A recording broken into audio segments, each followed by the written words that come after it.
Hello. Now we talk about the idea of the state. The first state of nature. Uh, the philosophy state of nature is if we want to try to justify something, often what we need to do is we start where it started, as it was not there then is now. Therefore, we have to justify what happened in the middle there to justify something. In this case, with political philosophers who use the idea that there are states of nature. This natural state is a time when there is no government, no law, and no order. It's just human nature. So it doesn't mean that this state ever existed. It also doesn't mean this state ever existed. It's just a way for philosophers to make their arguments. Okay, imagine if we know life in a state where there is a government, law, and order, and imagine what would happen if we live in a condition where there was no government, law, and order. Then we must ask, how can we justify why we live in a country that has a government and why we have to own this state? Although there is no historical evidence to really show that humans are being without a government. They actually kill each other. Natural circumstances assume that this is possible. In the absence of a government, people will kill each other. And there are two different interpretations of what might happen in nature. One interpretation comes from Thomas Hobbes, and the other comes from John Locke. Let's describe one by one, starting with Thomas Hobbes.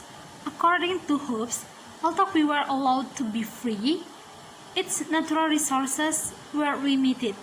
Supposing that there are only X in X amount of fish and only X amount of food available.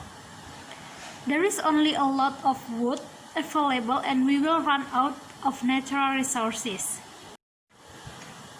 Hobbes' assumption holds in the human heart is selfish, that humans will look for things to satisfy themselves first, and they will always put themselves first than others.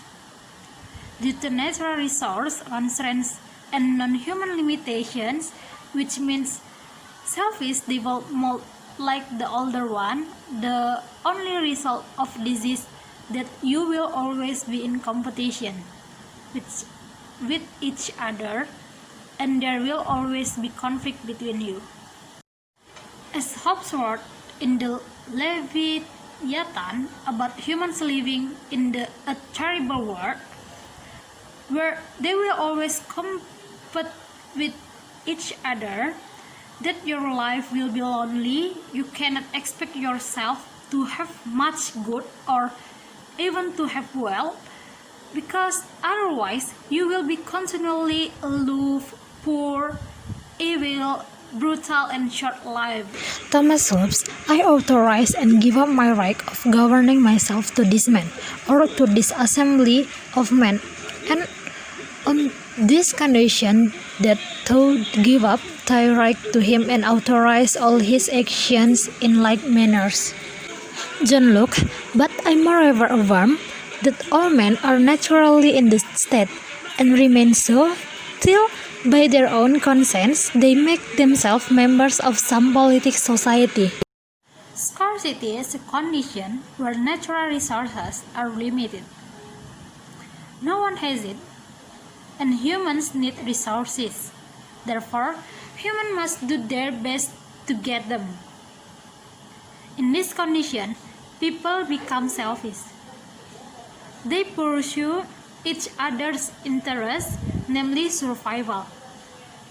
It is such scarcity that some interests may clash, But basically, this competition can bring something that is friendlier only in a simple way, namely competing.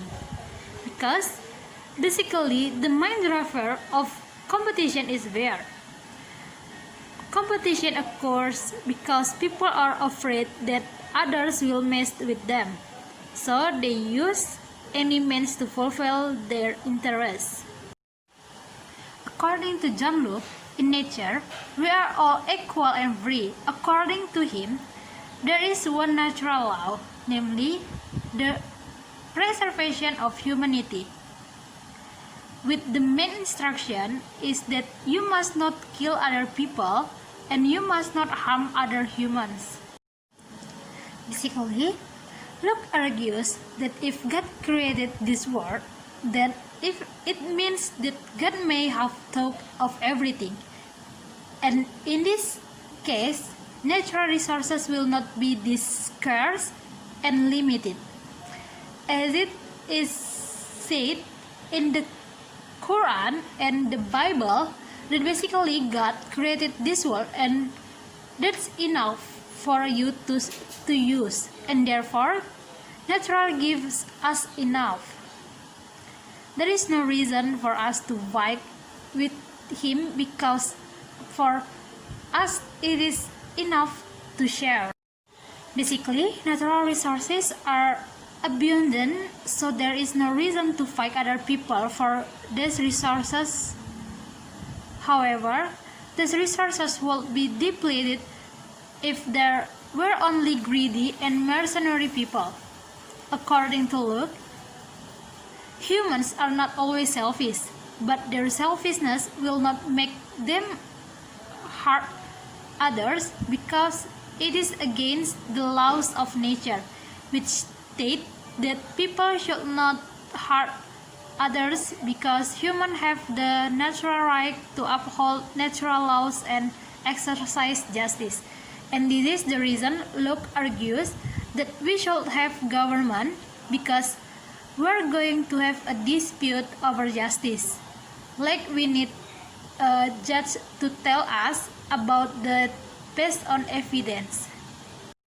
So we can conclude so far that the state of nature will be a terrible place to live in if there were no governments, laws, and order governing human beings. Is there a way to transition from a natural state to a state with the existence of the government? Okay, we have to know first what is a state. Based on the opinion of Hobbes and Locke, they agreed to form a government. According to Max Weber, the state is a community that claims monopoly on the legitimate use of physical force within the given territory. In general, a state is a political association that exercises sovereignty over a certain area. Association here can be monarchy or democracy. After all this, there is a ruler and there is a political hierarchy. Well, if we would talk about sovereignty, what is sovereignty? Basically, sovereignty means the right of the king, namely the right to regulate everything in his territory. And if we talk about the state, of course the state needs to have cycle territories and know the borders of your country. You also need to have the people and also the state apparatus. And the fundamental function of the state is to protect and provide justice or equity. The first function is to protect. For example, to protect against attacks from other countries and from natural disasters. And the second function provide justice or equality. For example, the distribution of resources, like we pay taxes so we can enjoy the facilities provided by the government. such as getting legal protection, maintaining harmony with each other, and so on. So, how do we justify the state? Based on these two opinions, they have in common that is like an agreement. If I give some of my freedom, then the state then guarantees my safety. Okay, now let's move on to social contract theory. The moment you join the country, you will sign an imaginary contract. Basically, this contract consists of the state has absolute control over public domains such as defense, finance, and economy. Then the second, people are free to enjoy their freedom in the personal domain, such as freedom of speech, freedom of faith, and etc. Now, the strongest basis for consent is voluntary consent, whereby you as a citizen will have the expression of your consent, either by signing it or by saying yes or no in a physical agreement, because without consent, the social contract loses power, and the state cannot justify it. Examples of this agreement are voting rights, citizenship, pledge of allegiance, and etc. Furthermore, political obligation. We distribute to the country since we joined the country. Next, we will discuss utilitarian theory.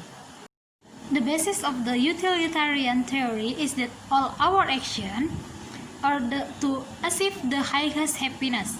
Therefore, we can do whatever helps us increase our happiness. The conclusion so far is there are two theories that explain why we have political obligation, namely the social contract and the utilitarian theory. Because you agree with what is agreed to the state, then you have an obligation to the country too.